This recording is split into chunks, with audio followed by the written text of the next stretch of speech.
इन दिनों मीडिया में सीमा हैदर और उसके पति की कहानी चल रही है।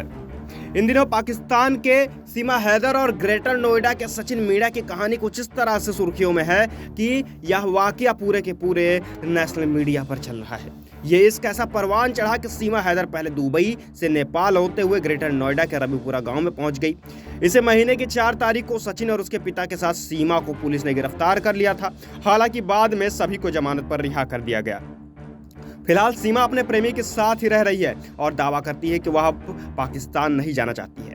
हालांकि सीमा के खिलाफ कानूनी अड़चने उनके एक कठिन भविष्य की ओर इशारा करते हैं। आइए आज जानते हैं कि आखिर सीमा को क्या भारतीय नागरिकता मिल सकती है और सीमा को आखिर किस आरोप में गिरफ्तार किया गया था, सीमा की रिहाई कब हुई और यह रिहाई कब तक चलेगी और साथ ही सीमा के लिए आगे क्या कानूनी अड़चने हैं। सबसे पहले जान लेते हैं कि आखिरकार यह सीमा हैदर है कौन।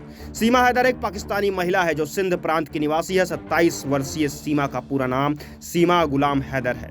रिपोर्ट्स के मुताबिक सीमा अपनी पहली शादी के बाद गुलाम हैदर के साथ कराची में रह रही थी। उसका दावा है कि उसके पति ने उसे फोन पर तलाक दिया था और अब वो संपर्क में नहीं है। जानकारी के मुताबिक सीमा के पूर्व पति गुलाम हैदर सऊदी अरब में काम करते हैं। सीमा फिलहाल ग्रेटर नोएडा के रबूपुरा के सचिन मीणा के साथ रह रही है। सीमा ने इस साल की शुरुआत में अपनी दूसरी शादी सचिन के साथ नेपाल के काठमांडू में की थी और हिंदू धर्म अपना लिया था।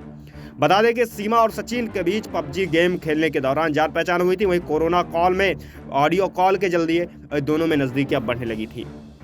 इसके बाद सीमा इसी साल 13 मई को नेपाल के रास्ते भारत आ गई और उसके साथ उनके 4 बच्चे भी आए। सभी रबूपुरा के अम्बेडकर नगर में किराए के मकान लेकर रहते हैं और मामले की भनक पुलिस को लगते ही सीमा पर 4 बच्चों और सचिन के साथ फरार हो गए थे।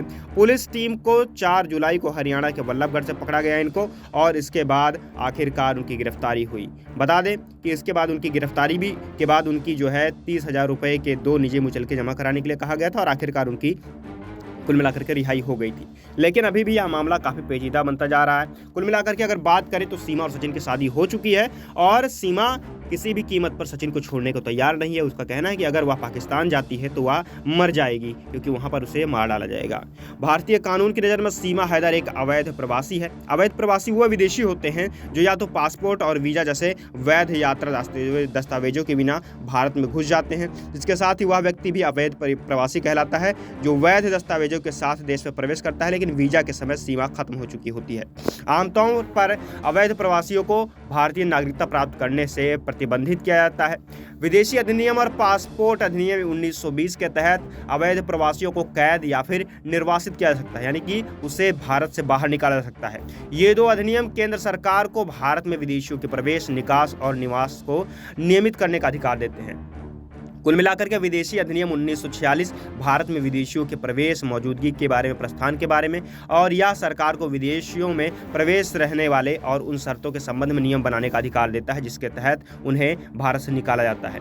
कुल मिलाकर के ये 2 अधिनियम उन प्रमुख कानूनों में से है जब लागू होते हैं और जब कोई पाकिस्तानी नागरिक अवैध रूप से जाली दस्तावेजों के साथ भारत में प्रवेश करता है। अन्य कानूनों में भारतीय दंड संहिता यानी IPC, पासपोर्ट अधिनियम 1967 और विदेशी आदेश 1948 शामिल है। हालांकि हर एक मामले में कार्रवाई परिस्थितियों, गवाहों, सबूतों और साथ ही कानूनी प्रवर्तन अधिकारियों और इसके अलावा माइग्रेंट अधिकारियों के विवेक के आधार पर अलग अलग हो सकता है। फिलहाल सीमा के मामले में कई सारे विकल्प हैं और सीमा के पास जो है अवैध रूप से जो है इस नागरिकता को जो है वैध करने के भी कई तरीके हैं। फिलहाल हमारी नज़र बनी हुई इस पूरे खबर के ऊपर। आप भी जुड़े रहिए हमारे साथ और देखते रहिए SPN9 न्यूज़। धन्यवाद।